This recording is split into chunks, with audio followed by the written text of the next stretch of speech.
So hello welcome students our YouTube channel Jharkhand education. और आज हम करने वाले हैं क्लास 12 केमिस्ट्री का चैप्टर केमिकल काइनेटिक्स रासायनिक बलगतिकी के इंपॉर्टेंट एमसीक्यू।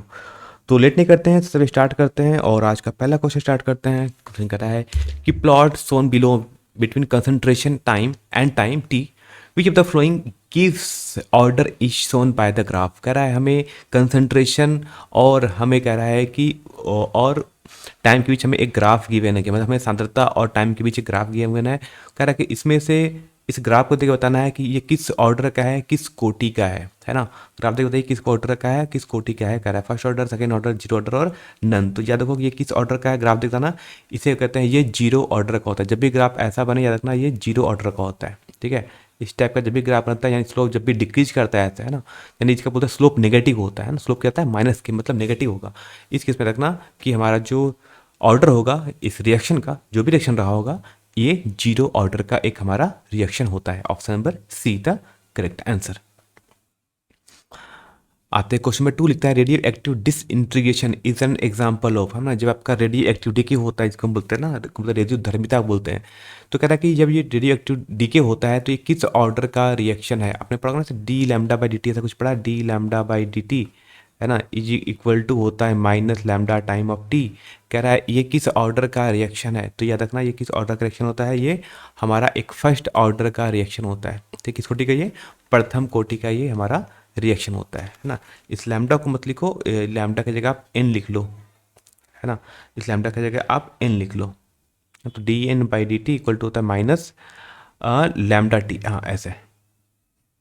ठीक है, ये किस ऑर्डर का रिएक्शन होता है, तो ये आपका फर्स्ट ऑर्डर का रिएक्शन है। सिंपल रखना कि जब भी पूछा डिसइंटीग्रेशन किसका होता है तो ये आपका एक फर्स्ट ऑर्डर का रिएक्शन होता है।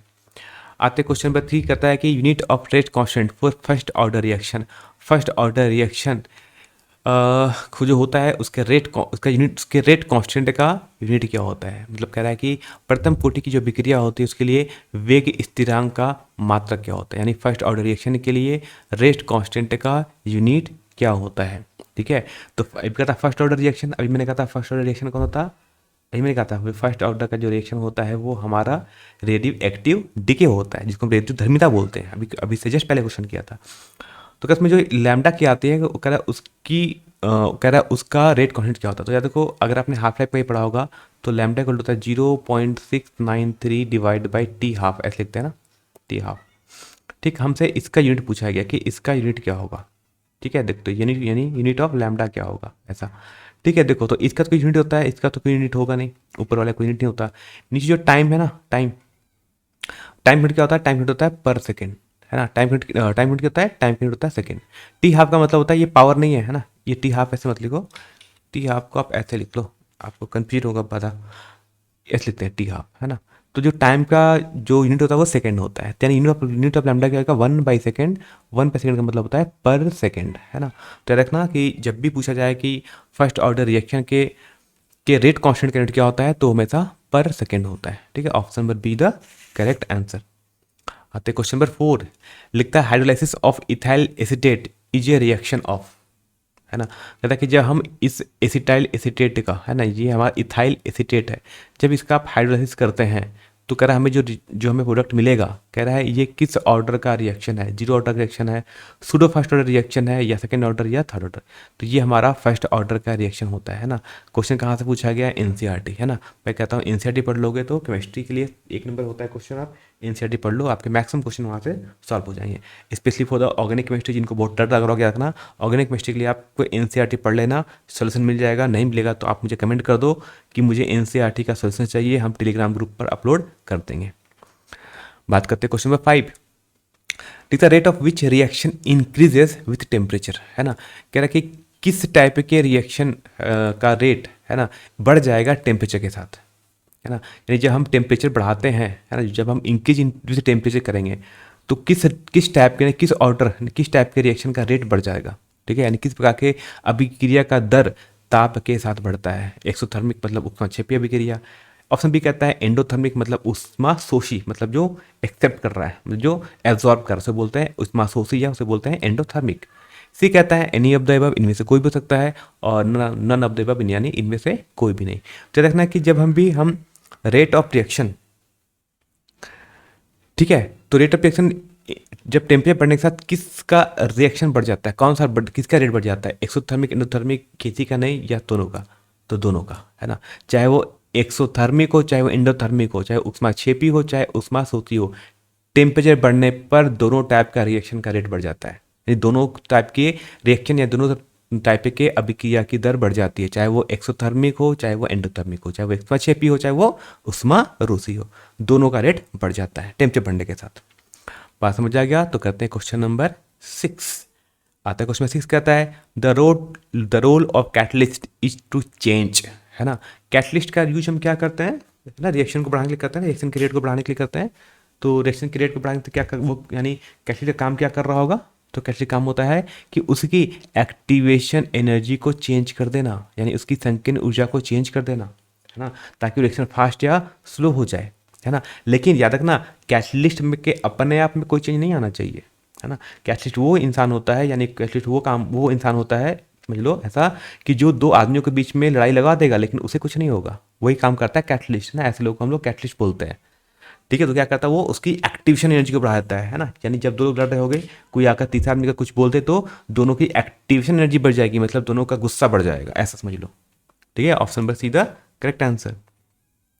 क्वेश्चन नंबर 7 कहते हैं, लिखता है the increase in concentration of the reactant leads to change in, क्या लिखा है, अभिकारक के सांद्रता बढ़ने पर किस में परिवर्तन होता है। मतलब आप कंसंट्रेशन बढ़ा दो, है ना, आप रिएक्टेंट के कंसंट्रेशन को बढ़ा दो, जितना ज़्यादा कंसंट्रेशन बढ़ेगा, कोलिजन के मतलब दोनों के टकराव होने की जो आवृत्ति वो बढ़ जाएगी, यानी अब वो बहुत जल्दी जल्दी टकराव होगा, है ना। यानी जो रिएक्टेंट्स के मॉलिक्यूल होंगे उनके बीच में काफ़ी जल्दी जल्दी टकराव होगा। इसको बोलते हैं हम लोग कोलिजन एनर्जी, नहीं बोलते हैं, इसको बोलते हैं कोलिजन फ्रीक्वेंसी, है ना, यानी बोलते हैं टक्कर की आवृत्ति बोलते हैं। तो ये बढ़ जाती है, ठीक है। तो the increase in concentration of the reactant lead to change in collision frequency, collision की फ्रीक्वेंसी चेंज हो जाती है, यानी option number B is the correct answer, ठीक है, पढ़ लेना। ठीक है, आते क्वेश्चन नंबर 8, है ना।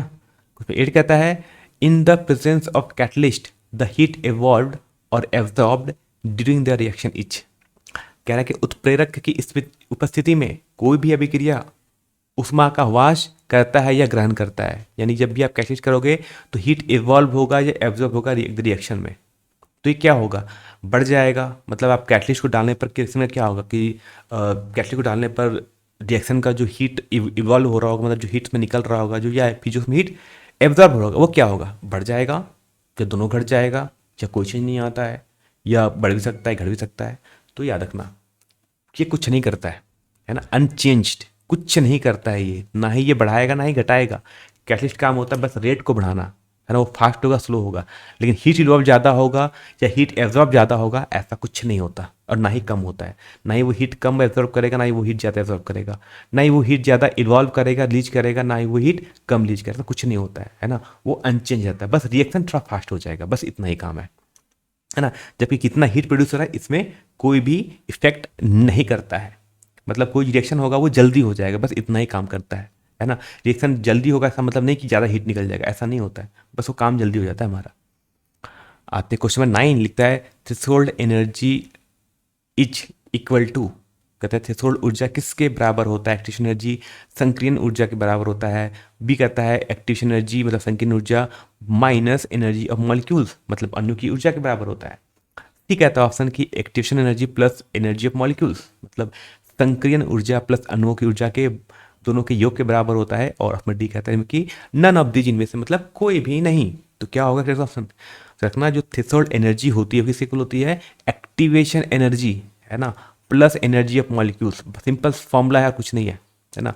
थ्रेशोल्ड जो एनर्जी होती है यानी जो वो संकीर्ण ऊर्जा और अणुओं की ऊर्जा दोनों के सम के यानी दोनों के ऊर्जा के योग के बराबर होता है हमारा कौन सी एनर्जी, थ्रेशोल्ड एनर्जी। याद रहेगा अच्छे तरीके से करके चले जाना, बहुत ज़्यादा क्वेश्चन नहीं है, ओनली 10 क्वेश्चन बता रहा हूँ कुछ चैप्टर से। लेकिन for an endothermic reaction the minimum amount of activation energy will be, क्या है कि अगर एक एंडोथर्मिक रिएक्शन होगी, एंडोथर्मिक क्या होता है जिसमें हीट अवशोषित होता है, मतलब वो एब्जॉर्ब करता है।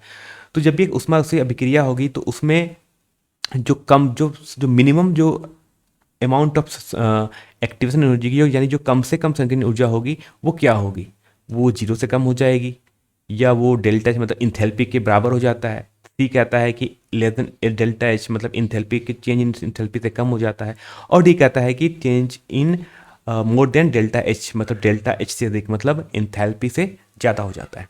ठीक है, तो जब भी एक एंडोथर्मिक रिएक्शन होगी, जब भी हीट एब्जॉर्ब होगा, तो जो मिनिमम एक्टिवेशन एनर्जी होगी, है ना, वो इंथैल्पी से ज़्यादा हो जाती है, मतलब डेल्टा एच से ज़्यादा हो जाता है ना। Option number D the correct answer. देखना इसके लिए फॉर द एंडोथर्मिक रिएक्शन, तो जब भी एंडोथर्मिक रिएक्शन होगा, है ना, एंडोथर्मिक रिएक्शन होगा तो मिनिमम जो आपकी अमाउंट ऑफ एक्टिव एनर्जी होगी वो डेल्टा ई से ज़्यादा हो जाएगी। यानी किसी भी उष्माशोषी अभिक्रिया के लिए कम से कम सक्रियण ऊर्जा होगी वो डेल्टा एच से अधिक हो जाएगी। और यहाँ पर आपका 10 क्वेश्चन कम्प्लीट हो गया, जो आपके लिए बहुत ज़्यादा इंपॉर्टेंट है।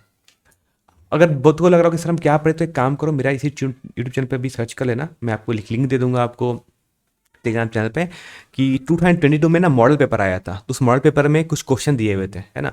तो आप जाके वहाँ क्वेश्चन देख लोगे तो आपको और ज़्यादा आइडिया लग जाएगा कि कितने वैरायटी के क्वेश्चन वो पूछ सकते हैं। ठीक है, बाकी तो अब कहाँ मिलेगा वो चैनल, तो आपको बताया था टेलीग्राम चैनल पे ज्वाइन कर लेना, मिल जाएगा। फिर इंस्टाग्राम पे फॉलो कर लो, है ना, वहाँ पर आप हमसे पर्सनली मैसेज करके कुछ ही पूछ सकते हो, है ना। इंस्टाग्राम पे भी फॉलो करके रख लेना, पर जो फॉलो करेगा उसी के मैसेज का हम जवाब देते हैं, बस इतना याद रखना, ताकि पता चले कि वो हमारे ही यूट्यूब के यूजर्स हैं, है ना। बाकी सब्सक्राइब कर सकते हो physics clip physics Jabir Singh और चैनल। और एक बता दो कि अब हमारा जो नया वेबसाइट है जो झारखंड एजुकेशन का, वो बन के रेडी हो जाएगा, एक ज़्यादा टाइम ले या नहीं, आपके दुर्गा पूजा तक रेडी हो जाएगा। चैनल का हमारे यूट्यूब हमारे वेबसाइट का नाम है www.jharedu.in, है ना, jharedu.in। इसको नोट कर लो अच्छी तरीके से, ये हमारा वेबसाइट है। इस वेबसाइट पर हम आपको सारे पीडीएफ अपलोड किया करेंगे, जो भी इंपॉर्टेंट आएगा, एग्जाम रिलेटेड लाइव टेस्ट लेंगे, क्लास लेंगे, जो भी लेते हैं हम, सभी का सभी आपको यहाँ पीडीएफ मिल जाएगा। और एग्जाम रिलेटेड जो भी नोटिफिकेशन आएगा, जो भी आपके लिए इंपॉर्टेंट है, वो सब कुछ आपको यहाँ पर मिलता रहेगा। ठीक है, फिर मिलते हैं लोग, तब तक लिए नेक्स्ट वीडियो में।